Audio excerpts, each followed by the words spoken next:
Okay, so I welcome all of you to this second day of remote sensing and GIS applications in environmental impact assessment and management short-term course. Now, first day, we have seen the fundamentals of EIA as well as we have seen how the method or the procedure of EIA goes. Now, today we will see all the fundamentals of remote sensing.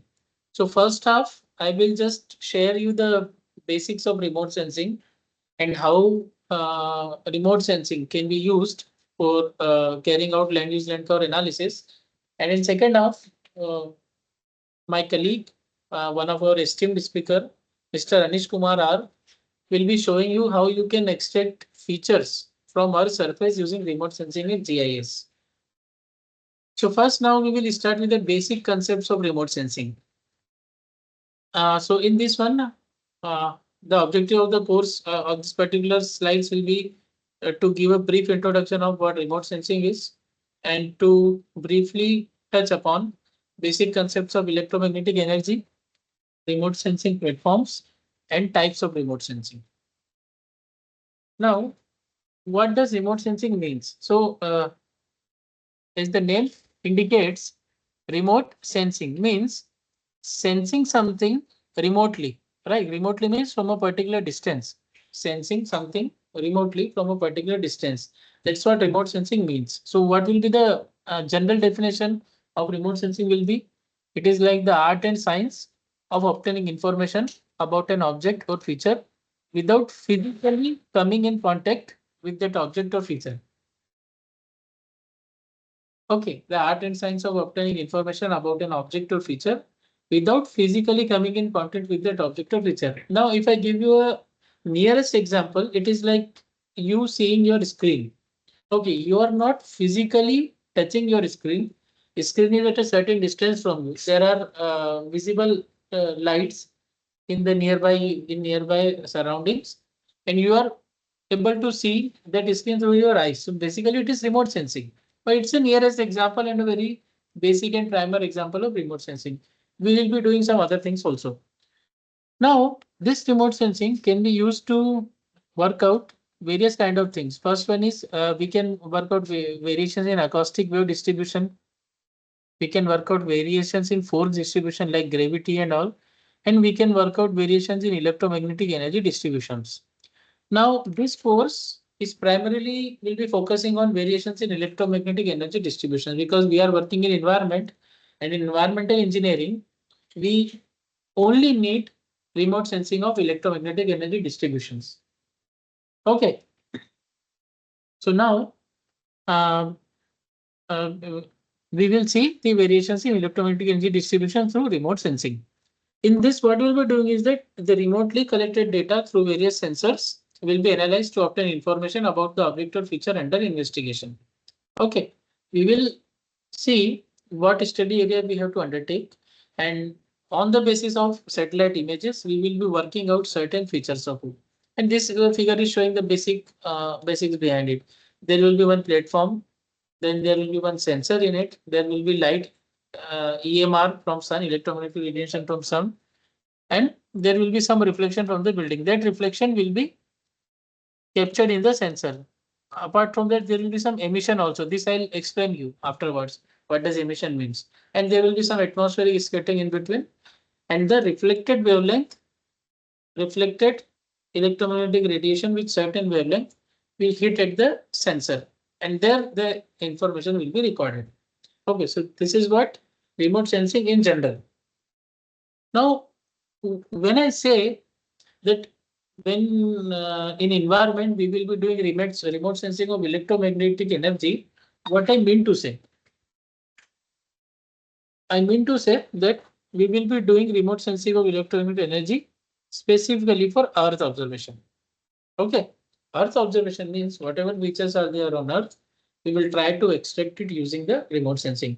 Now, when we know this point, what will be the technical definition now? The technical definition will be remote sensing is detecting and measuring electromagnetic energy emanating or reflected from distant objects right? Distant object, because my prime purpose is remote sensing, made of various features, so that we can identify and categorize these objects by class or type, substance, and spatial distribution. Class or type means it may be a tree, okay, it may be road, it may be building. Substance means it may be water, okay, it may be chlorophyll. You will understand how why I'm writing chlorophyll in my subsequent slide. And then this surface parameters are inferred through the measurement and interpretation of the electromagnetic energy radiation from the Earth's surface. So this reflected parameters will then be used to find out what is there on Earth and how much it is. Okay, where is what and how much it is. These two things we will be working on. So I hope up to this point it is clear to you.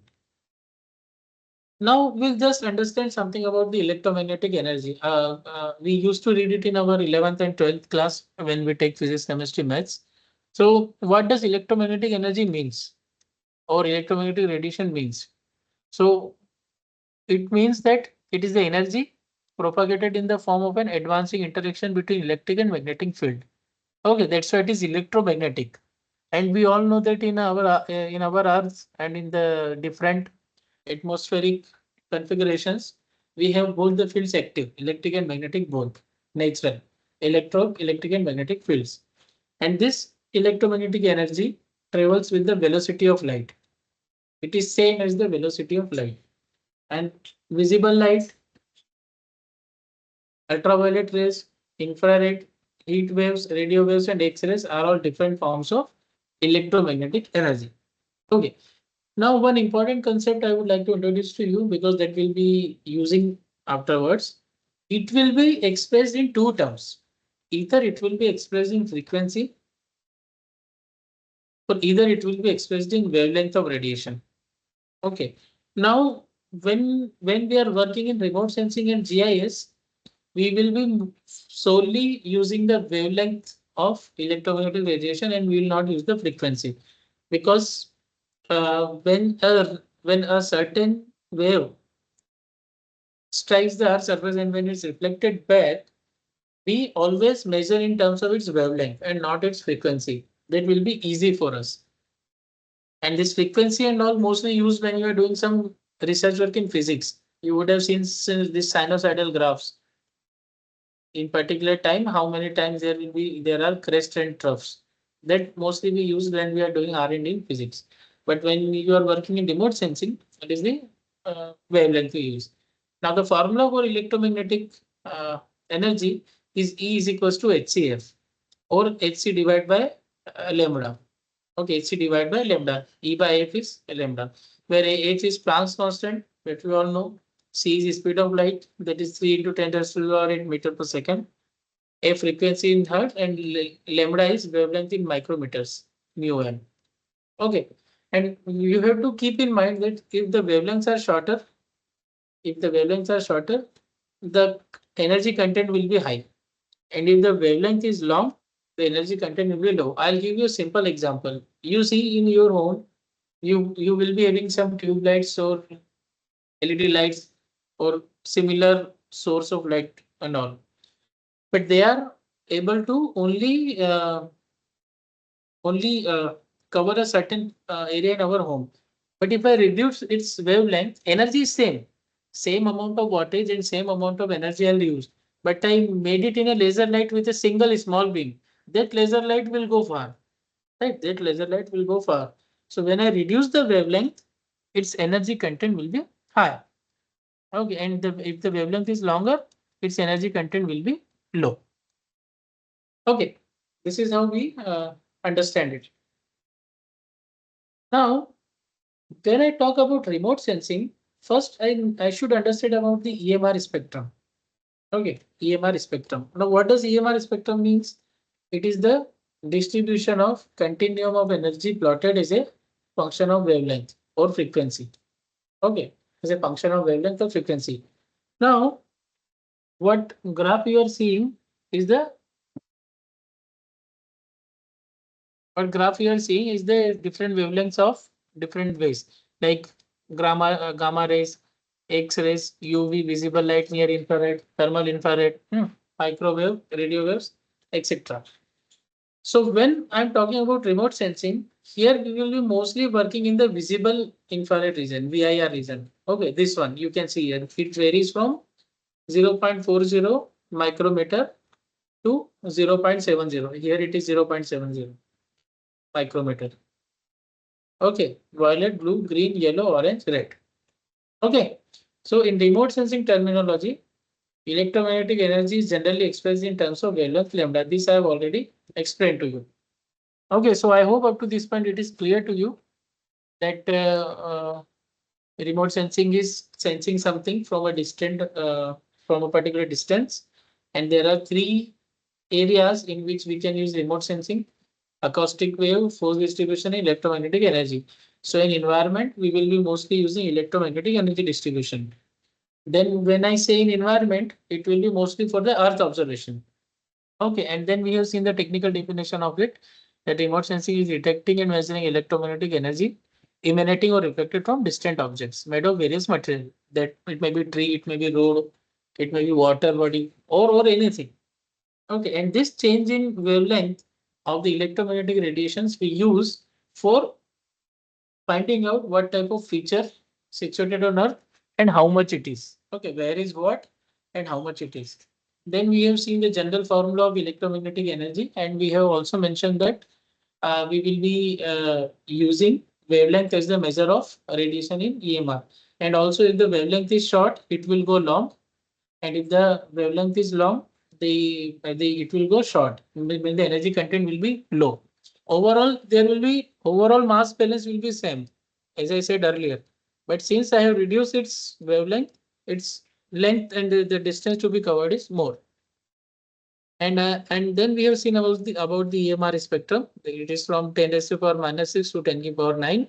But in remote sensing, specifically in the remote sensing of environment, we mostly use for VIR, visible infrared region, which varies from 0.40 to 0.70. Okay.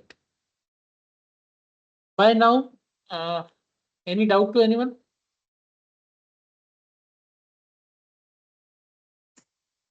Sir, are these electromagnetic waves affected by rain? Can you come up again? Your voice was slightly low. Are this? Sir, are these electromagnetic waves affected by the rain? Yes, yes, yes. There are two to three types of interferences from rain, from particles, and all these things. For that, we have to make corrections in the satellite image that we'll see in subsequent slides. We have to make atmospheric corrections. Those are called atmospheric Okay. corrections. Yeah. And Sir, I suppose a area is contaminated by radiation. hmm. So can we able to get a GIS mapping of that area? We can do it. Then and then there will be two ways. First thing is that if that radiation's wavelength is long enough to be captured in remote sensing, it will be captured. If it is very small, like a size of a microorganism or something, then we have to physically go and measure the radiation, and then we can plot it in GIS. In this two way, it can go. You So got my so point? yeah, okay, sir. So there are level of radiation that are What? detected by the GIS mapping. No, in between your voice was breaking. There are levels of radiation. Yes, sir. The levels of radiation affect the GIS mapping. Levels of radiation of GIS mapping. Then Yes. no, are Does you that telling me affect something or you are the asking mapping? something? Sir, asking you. Can you come up again? I did not get it. Levels So, of sir, radiation. suppose the area is high. Sir, suppose the area is highly affected by the radiation. Hmm. So we have to physically go there Yes. and map the area. Not the area full. You want to map the concentration of that radiation, na? Like it will be Yes, sir. something becquerel per hour or becquerel per square meter or something. So some point you have to select and you have to have the value. Then only you can plot in GIS. And if that radiation's wavelength is bigger than the remote sensing wavelength, then it can be captured also in remote sensing. That is what I'm saying.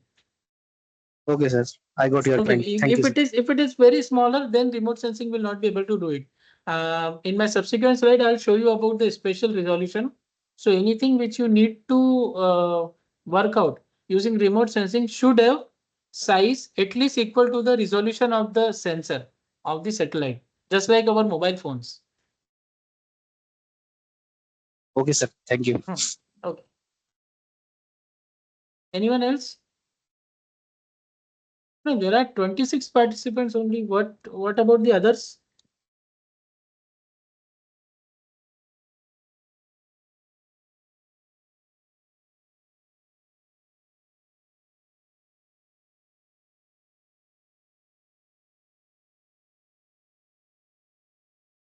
And out of 26, some are from our institute itself.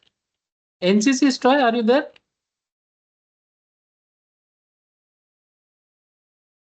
Pooja Anil, are you there? You able to hear me? Yes, sir.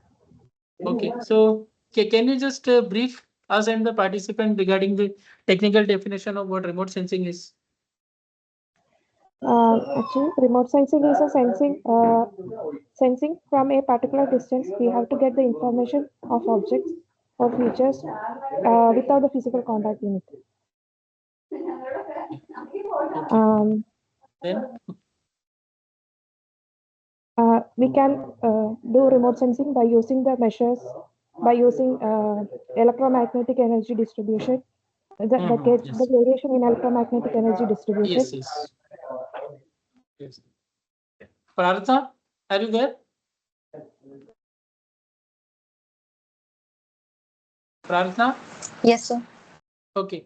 Apart from electromagnetic energy, what are other areas in which remote sensing can be used for measurements? So it can be used in force distribution, Mhm. then acoustic waves Okay. distribution. Okay. Okay. Then we will proceed. Now, up to this point, we have seen that what does electromagnetic energy continuum is, and we will be using only the visible infrared region. Now we'll proceed further. Now we will try to understand what is the principle of remote sensing. We have seen we have seen the definition. We have seen the electromagnetic radiation, all other things. Now we will see what principle is used.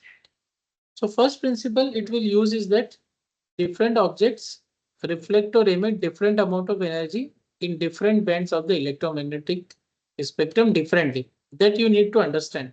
Suppose there is one patch of trees. Okay, trees. There is one patch of building that is built up. There is one patch of water body, etc. So in all three cases, the reflectance in electromagnetic energy will be different. Okay, that is the first principle. And then this difference depends on the two things mainly. The target material, which I have already shown you, it may be tree, it may be built up of water, and the incident energy, or we can specifically call this as angle of incidence, intensity, and wavelength of the incidental wavelength and incidental electromagnetic radiation. So based on these two things, we can work out the differences in electromagnetic energy, and then that difference in electromagnetic energy can be used for finding out the feature on the earth. So what does it mean? It means that the uniqueness of the reflected or emitted electromagnetic radiation is used to detect and discriminate the objects or surface features. Okay, now you can understand because each material is unique. So that uniqueness of the reflected or emitted electromagnetic radiation is used to detect and discriminate the objects or surface of the features. Okay, this we will understand afterwards. What is emission and what is reflection. Now we will understand what is a sensor and what is a platform in remote sensing. So what does a sensor means? Sensor, it is a device you use to detect the reflected or emitted electromagnetic radiation. Okay, just examples are our camera and scanner. And platform is what? A vehicle used to carry the sensor, like aircraft and satellite. It is just like our phone. This is my phone and this is one camera. So my phone is a platform and camera is a sensor. Okay, this is what a difference between sensor and platform. Now, when you do remote sensing, there are some stages which you have to follow. So the remote sensing is divided in 7 parts, 7 to 8 parts. Okay. First one, there will be a source, right? When I'm talking about electromagnetic energy, there should be some source, right? There is a source which will generate the electromagnetic spectrum. And when we do remote sensing, 90% of the time we use natural EMR, which comes from sun, emission of electromagnetic radiation. So the sun or an EMR source located on the platform. Okay, that is the first part. That is the first stage in remote sensing. Second one is it will transmit from the source to the surface. Here you can see the surface. Transmission of energy from the source to the object. Absorption and scattering of the EMR while transmission. Okay. So it has come to this point. This B. Absorption and scattering of the EMR while transmission. Like someone was asking regarding the atmosphere, rain and all. This is the case. Then C1 that will interact with the surface of the earth and there will be subsequent reflection and emission. Some will be reflected, some will be stored and then later on it will be emitted. So C point is the interaction of EMR with the object and subsequent reflection and emission. And D will be the transmission of energy from the object to the sensor. Okay. There will the same energy will be transmitted back from the earth to the sensor. And E is what? E is the recording of the energy at the sensor. There will be one sensor here and it will record the energy. And then there will be transmission of the recorded information to ground station. Then this same recorded energy will be transferred to the ground station for further processing. And then there will point stage G, processing of data into digital or hard copy. Like what satellite image we will be sharing with you is the digital copy. Okay.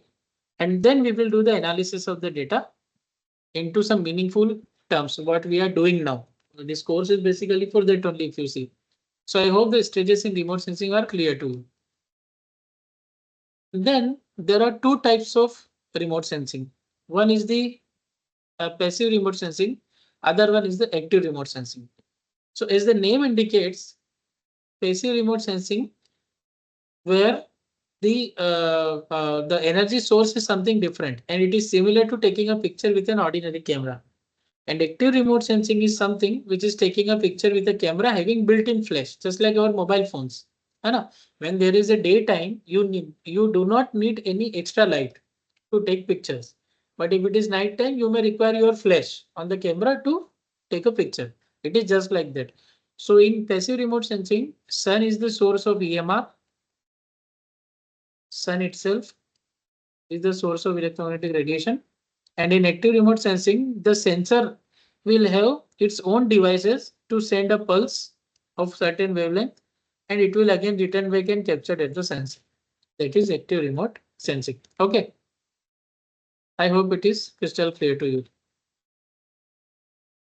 Now we will see something about the passive remote sensing.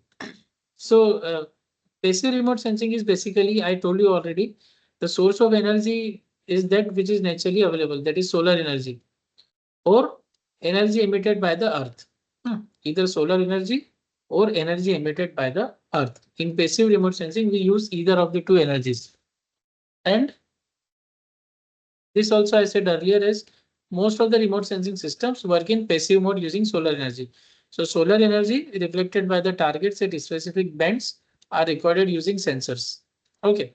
And afterwards, some portion of it will be absorbed in the earth's surface and it will be emitted back. So the earth will also emit some radiation since its ambient temperature is about 300 degree Kelvin. And same passive sensors can also be used to measure the Earth's radiance, but it is not very popular method as the energy content is low. Okay, as the energy content is low in it. Okay. Now, active remote sensing. So in active remote sensing, energy is generated and emitted from a sensing platform towards the target. Okay, I told you already there will be some mechanism by which the energy will be generated and it will be targeted toward a particular object. And that energy, when reflected back by the targets, are recorded. In this case, longer wavelength bands are used, like our active microwave remote sensing radar. Anna, you know na, this radar systems and all. You would have seen in some movies and all that there is one dashboard in a aeroplane and they are able to see if some plane is coming or not. Okay, so in this case, pulses of microwave signals are sent towards the target from the uh, radar antenna located on the airspace borne platform, and the energy reflected back are recorded at the sensor. Okay, so in active remote sensing, I myself will send a particular wavelength wave, and once it is reflected back, there will be some difference in that. And based on the difference, I'll be able to work out what type of object is there in the system. Okay, now just now I've used this word air and space borne. So I would like to just give you a brief about what is meant by air and space borne. So there are three types of remote sensing platforms we use. First is the ground level remote sensing. Second one is aerial remote sensing. Third one is space borne. So ground level remote sensing is it's simply our phone. What phone we use? It is very close to the ground. Example, handheld cameras, and it is used to develop and calibrate sensors for different feature on the Earth surface, right? Because it is ground level monitoring. As you can see here, there is some camera or something and it is target. Second one is aerial remote sensing. In aerial remote sensing, we may use sometimes balloon fitted with a camera. We can use helicopter and we can use low altitude medium aeroplane also containing camera and video related things. And sometimes we can use high altitude plane also, like multi-spectral scanner, radar, etc. That is aerial remote sensing. And spaceborne remote sensing is like space shuttles, polar orbiting satellites, geostationary satellites. As you can see here, spaceborne remote sensing. Okay, so in remote sensing here, mostly we use the spaceborne because it will capture the satellite image and then it will save that image in a certain format and then we can do analysis further. So I hope this remote sensing platforms are clear to you. Ground level remote sensing, aerial remote sensing, and spaceborne remote sensing. Now in spaceborne remote sensing, the well established examples are Landsat satellite images, Indian remote sensing satellites, Iconos spot satellites, and Aqua and Terra satellites and InSat satellites. This we will see in detail later on. And what is the example of spaceborne remote sensing is that it covers large area. Okay, large area coverage and less cost per unit area of coverage. The cost per unit area of coverage is less.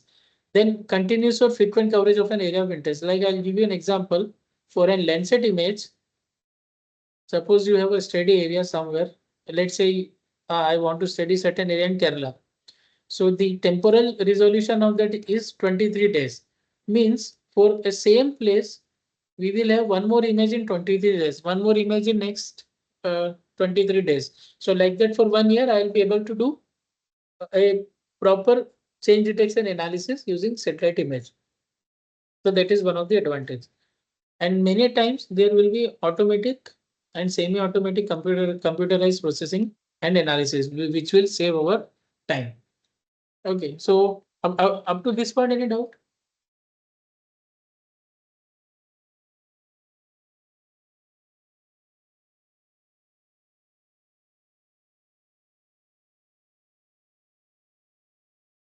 Sir, Yeah, go ahead. yes. Sir, what is this wavelength bands? You talking about bands also? Wavelength bands, this one. So suppose if I want to see between blue and green, so its wavelength Yes. band is this one, 0.48 to 0.54. Means whatever reflections I got on the Earth surface, I'll be able to see in this particular band. Then there will be second band between green and yellow. Then there will be third bands. So whenever there are some reflections that can only be seen in a particular wavelength band. Okay, there will not be single wavelength. It will be a band between this to this. Then only I'll be able to compare what is the change in the total energy of the wavelength. Those are called bands. Okay, so in this course, sir, remote sensing, we are talking about 0.4 to 0.7 band. Yes. Okay. Means there are other bands also, like as I said earlier, in active remote sensing we use microwave also, but in the remote sensing of environment, we will be only using 0.40 to 0.70. That is what I'm saying. Okay. Thank you, sir. Anyone else? Yes, sir. This is Akhil. Regarding subsea level, this magnetic wavelength is enough to measure electromagnetic Regarding what? subsea level in sea, beneath the sea. What are the things regarding? Subsea. Yeah. Of course, yeah. This wavelength are enough, but only thing is that it cannot go beyond the depth of 3 meters. Oh, beyond the depth of 3 meters. Huh? Yeah, I'll tell you one example. If suppose there is some island, right? So near the island, some area will be there where the depth of water will be between 1 to 3 meter. So there all the coral reefs or other things will be very well captured by the sensor. But as soon as the depth increases 3 meter, it will become dark because there will be nothing to reflect back. Yeah, okay, there should be something to reflect back. Then only the satellite images will be of use to us. So up to 3 meters, certain reflections will be there. But after 3 meters, it will become dark. So all the wavelength will be absorbed in the water itself. Below 3 meters, what kind of sensor we have to use identify the biological No, then life? we have to go for the field bathymetry. We have to deploy boats and we have to go for the field bathymetry. That physical only we can do afterwards. Sensors physically. will be there. Sensor will be Mhm. there, but that those sensor will work when you go near to the bed. Okay. Above the water, it won't work. Beneath the 3 meters, we have to identify by physical identification and. Yes. There are instruments for it. That instrument will be fitted beneath the boat, and that boat will slowly traverse. And then you get a picture of it in an output on a graph. That instrument is also called resistometer, if I'm not wrong. It is not my subject area, but if I'm not wrong, it is also called as resistometers. Based on the resistance of the wavelength, it will give the depth profile of the sea. This is a passive sensor. This is No. In that case, it will be active because below there will be no sunlight, no. Unless there is sunlight, you have to do the active sensing there. active. Okay. Yeah. Okay. Thank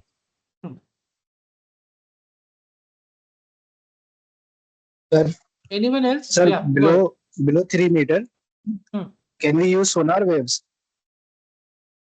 Below 3 meter. Can we use sonar waves? That I have not think upon because I have not worked in deep remote sensing. I have only worked in island and all that. I don't know. Maybe you can search whether we can use it or not. Okay, sir. Yeah. Anything in this purview and environmental application, I'll be fully able to satisfy you. But some other subject areas, I may also have to see.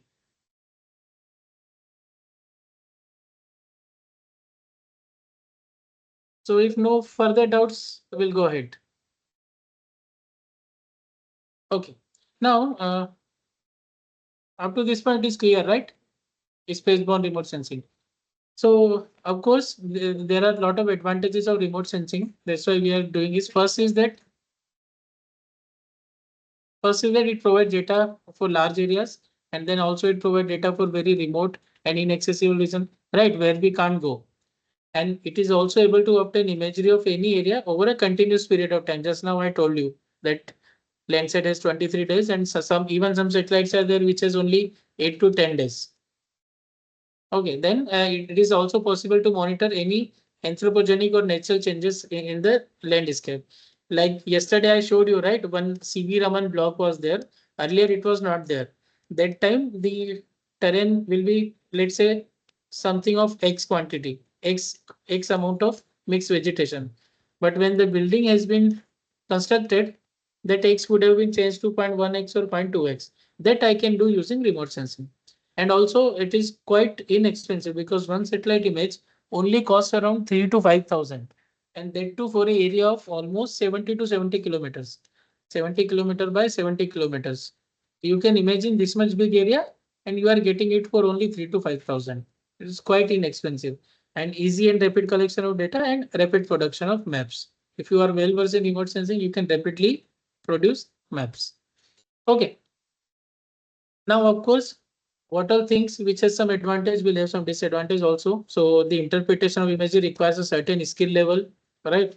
That's why to enhance your skill, you are attending this skill development program conducted by CSR NIST. Then it also needs cross verification sometimes, not sometimes, always. That cross verification is called ground truth. And in that we do accuracy assessment, which is scheduled on 4th day of the course. That is day after tomorrow. We have to do accuracy assessment for that. And some many times objects can be misclassified or confused. Okay, I'll give you a simple example. It will come anyway in subsequent slides. And if there is some problem in the sensor and source, there may be distortion in the image. Some distortions will be there. Because of that, you will not be able to find out the features on the Earth surface. These are the limitations of remote sensing. But if you are skilled enough to perform data analysis in remote sensing, 80 to 90% of the time you will be succeeded in your intention of doing that work. Okay. Now, up to this point, basics of remote sensing, I hope it is clear to you. Still, if you have any doubt, you can ask me. Otherwise, we'll move to the second module, where we will go something deeper into the interaction of EMR with the surface. By now, any doubt?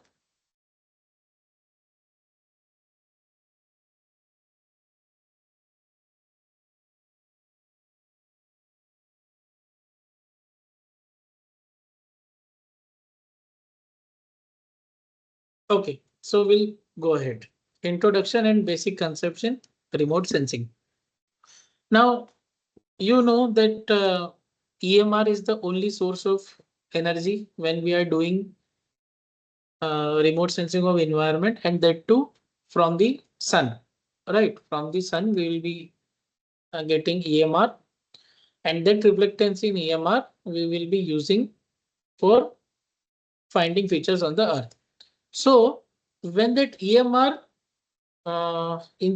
gets incident on the surface of the Earth, there are 3 or 4 types of phenomena happens which we should understand before proceeding for the LULC analysis or remote sensing analysis. So when this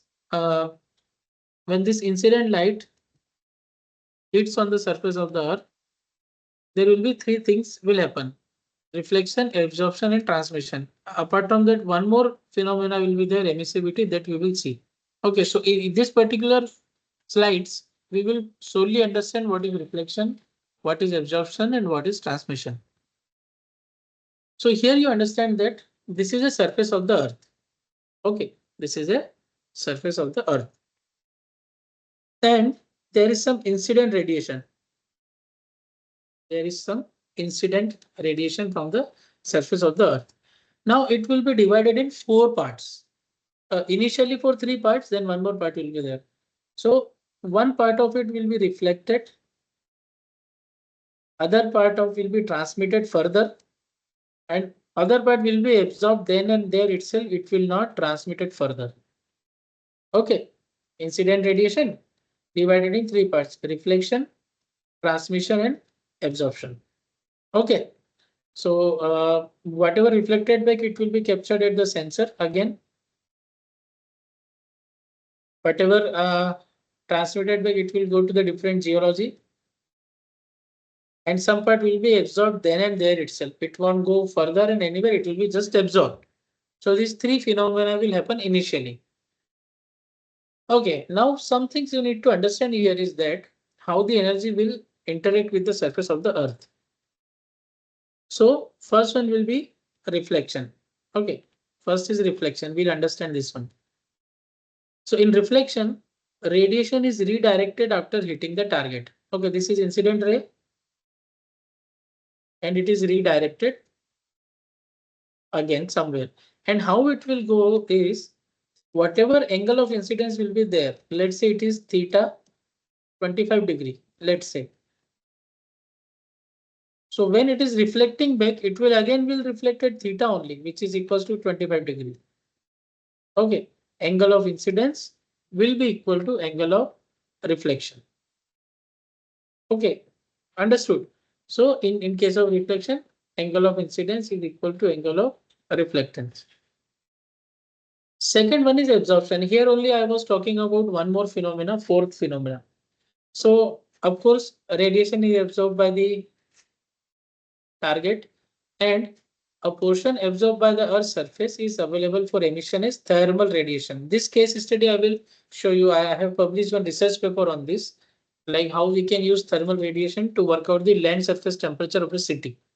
Okay, so there will be incident radiation, and as I told you earlier, some part of will be absorbed, and then once it is absorbed, after some time it will emitted back from the surface. Again, some part will be transmitted. Again, in that some part will be transmitted and some will be absorbed again. Okay, one more time phenomena, but that will be very minor because already one time they are transmitted and absorbed. And some part will be emitted again back to the atmosphere. This emission can be used for measuring the temperature. Okay, so this is absorption. Third one is transmission. In transmission, radiation is allowed to pass through the target and it changes the velocity and wavelength of the radiation. And transmitted energy may further be scattered or absorbed in the medium. I told you already that again it is transmitted, but again it may be absorbed, emitted, or any phenomena can happen. So these three things, reflection, absorption, transmission, I hope it is clear to you. Crystal C, are you there?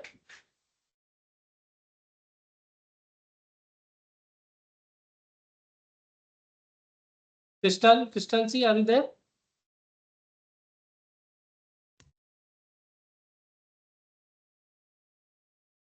Raj, okay. You able to hear me, Crystal?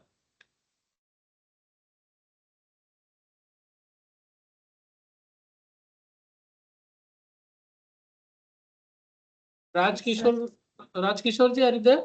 Raj Kishore Dalai. Grishma KV, you able to hear me? Yes, sir.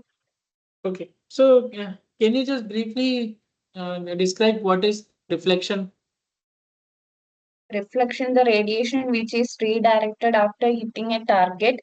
Then, if the how much angle of incidence is hitting, it will be similar to the angle of reflection. This means angle of incidence will be equal to angle of reflection. Okay, good. Nimmi and you able to hear me? Yes, sir. Okay. Can you just discuss briefly about the transmission of EMR on Earth's surface? In transmission, the radiation is allowed to pass through the target object, and while passing through the target, there will be changes in the velocity and wavelength of the radiation. Okay. Aman Yadav?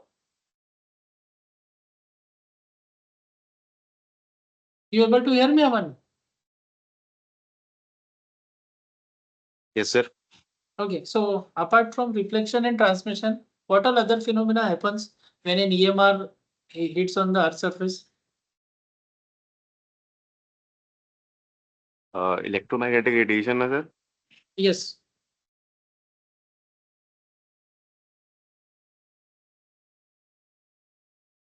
And I'm not able to recall. I joined just now. Okay, no issue. You can see the recordings. Apart from reflection and transmission, there will be absorption and subsequent emission. Yes, sir. Okay.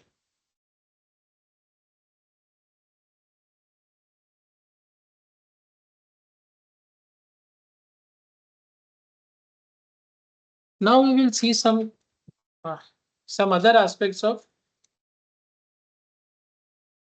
energy interaction with the Earth surface. Now I already told you that this energy will be divided in three parts: transmission, reflection, and absorption, TRA. So we have to understand what will be the significant, whether it will be reflection, absorption, or transmission. So energy incident on a surface may be partially reflected, absorbed, or transmitted. I already explained you. And which process takes place on surface depends on the following factors. Okay. First, what is the wavelength of the radiation? Second, angle at which the radiation intersects the surface. And third, composition and physical properties of the surface. Like, what is the wavelength of the radiation? It is small or more, small or large. Then what is the angle at which this radiation is intersecting? And third one, whatever target it is going, what is its composition? Whether it is concrete, it is tree, it is water or what? And its physical properties. On these three things, it depends. Like I'll give you an example. Just now someone asked whether in deep sea we can use remote sensing. So since there is no hard surface to reflect back the emission, it will be completely absorbed, right? But if you come near to the surface where beach is there, where we roam and do some recreational activities, there's beach is there. So there it will be reflected. And if you again come to the landward side, reflection will be more because not even a single pinch of water will be there on built up and all. So it depends on the composition and physical properties of the surface also. So after understanding this, we have to understand that all these three things follows the principle of conservation of energy, which we used to read in physics. So suppose EI is the incident energy, ER is the reflected energy, EA is absorbed energy, and ET is transmitted energy. So the relation will be like incident energy EI will be the sum total of reflected, absorbed, transmitted, ER of lambda, E of lambda, and ET of lambda. Or otherwise, if I want to see the reflected part, which is my main concern, because I am more interested in reflection, right? We have already seen in the principle of remote sensing that it is purely on the basis of reflection. So ER of lambda is equal to EI of lambda minus E of lambda minus ET of lambda. Like that, I can work out what is reflected.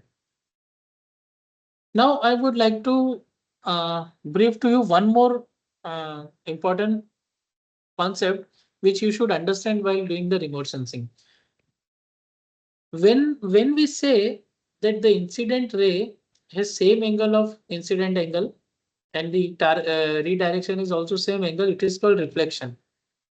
But when the same phenomena does not occur and it is scattering back in so many things, then it is called scattering.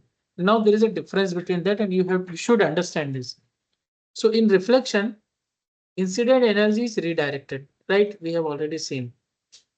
And in an angle of incidence is equal to angle of reflection in reflection. And the reflection radiation leaves the surface at the same angle as it approaches. But in scattering, it is not like that.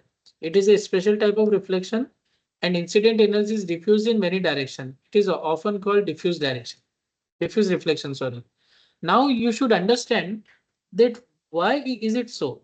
Why from one surface, the incident ray, the angle of incident ray is equal to the angle of reflection, but in the other one, incident ray is same, but it is scattered in many parts.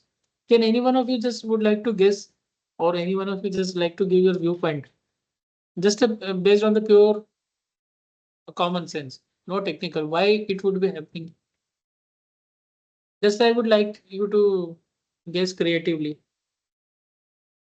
Size of the particle. Size of the particle. Yes, you are close. You are close to it. Yeah. Multiple reflections maybe happens within an object. Multiple reflections. Yeah, because Size depend, grain size. so you are close when you said grain size. Okay, so basically this and density and characteristics of the material. Yes. But what characteristics? What type of characteristics? Material of the object. If it's a fluid, means it Roughness. will absorb. It will, Roughness, yeah, roughness. Yeah, roughness, some of you said roughness. roughness, na? Roughness. Yeah, roughness. Yeah. Roughness actually is the big factor. Actually, you all were going in right direction only. But the technical term that we use for is the roughness or coarseness. Okay, that only is the one. This is the answer. Reflection or scattering. It is based on the roughness. So it depends on the roughness of the surface with respect to the incident wavelength. Now it is easy to understand. If the roughness of the surface is less than the incident wavelength, then it can be categorized as a smooth surface and it is reflection, right? It is a smooth surface. Many of you were pointing toward this only, but it is just a formal definition. And if the roughness of the surface is more than the incident wavelength, then it can be categorized as a rough surface, right? Because the wavelength is smaller, roughness is more. Then it will scatter only, for sure. Understand this much?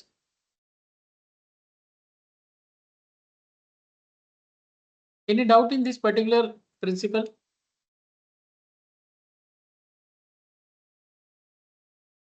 Okay, so I hope you understand that in reflection, scattering may also happen when the surface is rough and the incident wavelength is smaller than the roughness of the surface. In that case, scattering will happen. There will not be a single reflection back. And roughness of the surface controls how the energy is reflected. In that also, there are two types of reflection that we have already seen. Specular reflection and diffuse reflection. It is also called Lambertian reflection. Okay, specular reflection and diffuse reflection. So now we will understand specular reflection. It is same as the previous one, but with some more formulation of the concept.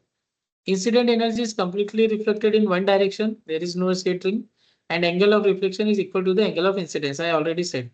In this case, reflection is maximum along the angle of reflectance. Okay, whatever incident wavelength is there, that will be maximum.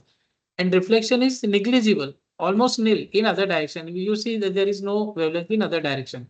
Okay, and reflectance varies with sensor location and incidence angle, and it is occurs when the surface is smooth and flat. I already told you what is meant by smooth and flat. So if the wavelength is greater than the roughness, it is specular reflection dominates. Okay, and then diffusion or Lambertian reflection. So when the incident energy is reflected uniformly in all directions, you can see here. And this occurs when the wavelength is less than the roughness. Okay, in those cases, diffuse reflection will occur. And what is the important in remote sensing is this, because reflectance is same irrespective of the sensor location and incidence angle, and diffuse reflection contains the color information of the surface. This thing you need to keep in mind. Okay, when you are working in remote sensing, you will hardly see an ideal surface, right? You just think by yourself. You will never ever encounter an ideal rough surface where you are just simply, okay, incident is going and others is capturing. So you have to make your sensor in such a way that it can read the diffuse reflection. Okay, it can read the diffuse reflection. That's why it is very important in remote sensing, because it contains color information. Okay, because it is diffusing in that, it will also give the information of the color of the surface because it diffused with that. Okay, that's why I wanted to give the basics of this particular work. Now, we will see some examples of specular and diffuse reflection, and it, of course, it depends on the wavelength of the incident energy, and examples are visible bands. I already showed that slide. Shorter wavelength and even fine materials such as sand appear as rough. Okay, because it will cause diffuse reflection. In long wavelength radio range, even larger features are less than the wavelength. So even a rocky terrain may appear smooth to incident energy cause specular reflection. So in short, it again come to the same thing, that if the roughness is more, it will scatter. If the roughness is less, it will reflect. It's simply reflection. So shorter wavelength, diffuse reflection, larger wavelength, specular reflection, simply to say. Okay, and this will be more prominent in long wavelength radio range, and this will be more prominent in visible bands, specular and diffuse reflection. Okay, now we will go further deep into the subject and we will see about the spectral reflectance. Up to this point, any doubt? One by one, we are slowly going into the subject. Up to this point, any doubt you can ask me.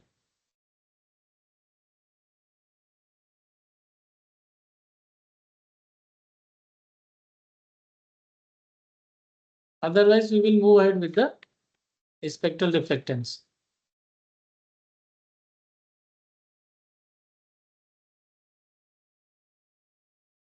Okay, we will go ahead. Spectral reflectance.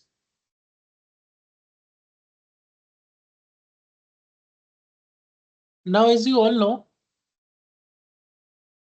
reflectance we have already understood very deeply from all angles. And spectra, what you have seen when I was explaining you about the electromagnetic spectrum, EMR. Right? Electromagnetic spectrum, EMR, you have understand, and reflectance also you have understand. Okay. Now, what does this word together, spectral reflectance, means? So it represents the reflectance characteristic of the Earth surface feature, and it is the ratio. Okay, this thing you have to keep in mind. It is the ratio of energy reflected by the surface to the energy incident on the surface of the Earth.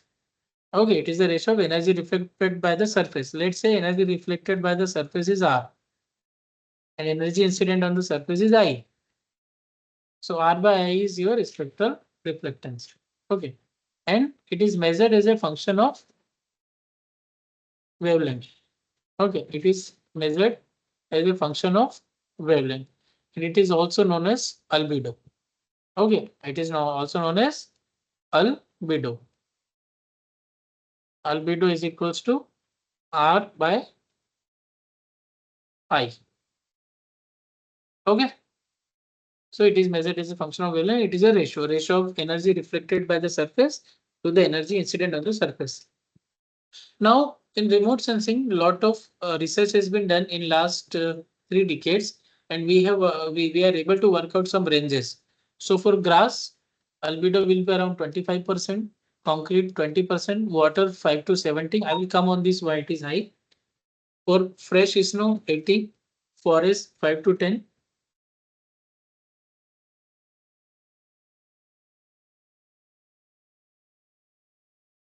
One second.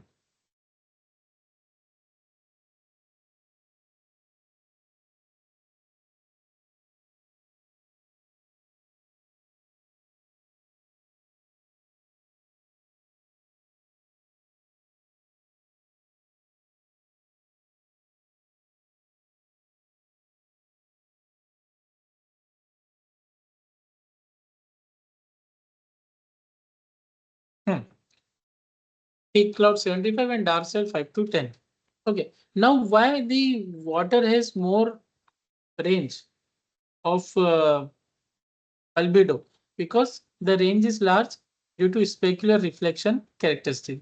Just now I explained you about the specular reflection. That's why in water, the range of albedo is more. Now we need to understand some important concept before we move further. So in this case, once you know the spectral reflectance, you have certain range of this absorbed material from previous research, which has been done in remote sensing. So the energy reflected from the surface is recorded in remote sensing, that we know. Then fraction of energy that is reflected or scattered is unique for each material. That also we know. It is unique for each material. And it is used for distinguishing different features on an image. Okay, it is used for distinguishing different features on an image. I already showed you some features like grass, concrete, water, fresh snow, forest. And within a feature class, energy reflected, emitted, or absorbed depends on the wavelength. That also we have discussed properly. Okay. So the features may be similar and hence indistinguishable using single spectral band. Okay, if I'm using only one band, I may not be able to use it. And their reflectance properties may be different in another spectral band. Some may work well in 0.4 to 0.5, some may work well in 0.5 to 0.6, right? And some may work well between 0.6 to 0.7. Okay, So that's why we may be required to use multiple wavelength. Okay, we may be required to use multiple wavelength bands, which will help us further differentiate between the features within one class. And this reflected energy from multiple wavelength bands are recorded in multispectral remote sensing. Okay. Now I want you to understand slowly. I'm going deeper into the subject. First, we understand remote sensing, then EMR. EMR, we understand bands. First, we have talked about single band, and now I have come to the multispectral remote sensing. Okay, that means I will use more than one spectrum to properly classify the feature on the surface of the earth. Okay. Now, this spectral reflectance characteristics of the surface feature is used to identify the features and to study their characteristics. And it requires basic understanding of the general reflectance characteristics of different features. Okay, it requires basic understanding of the general reflectance characteristics of different features. Now we will talk about the reflectance curves. Now, since it is almost 1 hour, we will break for 15 minutes. I have to do some administrative work, and 11:15 sharp will meet. We'll start the spectral reflectance curves. And meanwhile, you can write down your doubts at one place. As soon as we resume class on 11:15, I will clarify your doubts. Okay, you may need not go. You may be there on the group.